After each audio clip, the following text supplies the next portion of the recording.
नमस्कार मंडळी, आज आपण बनवणार आहोत एक चटपटीत मसालेदार ढाबा स्टाईल दही भेंडी, तेही घरच्या घरी। त्यासाठी मीडियम साईजची भेंडी 2 ते 3 वेळा स्वच्छ धुवून घेतली आणि कपड्याने पुसून घेऊन त्याचं वरचं देठ आणि शेवटचं टोक काढून टाकलं आणि व्हिडिओमध्ये दाखवलं तसं भेंडी कापून घेतली। नंतर एका बाउलमध्ये दही, मसाला, मिरची पावडर, हळद, गरम मसाला, धणे पावडर, मीठ, बेसन टाकून व्यवस्थित मिक्स करून घेतलं।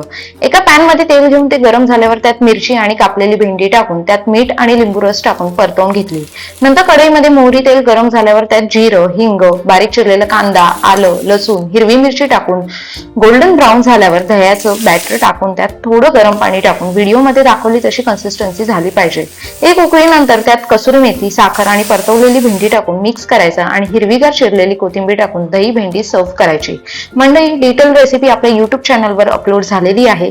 व्हिडिओ आवडला तर व्हिडिओला लाईक, शेअर आणि चॅनलला सबस्क्राईब करायला विसरू नका।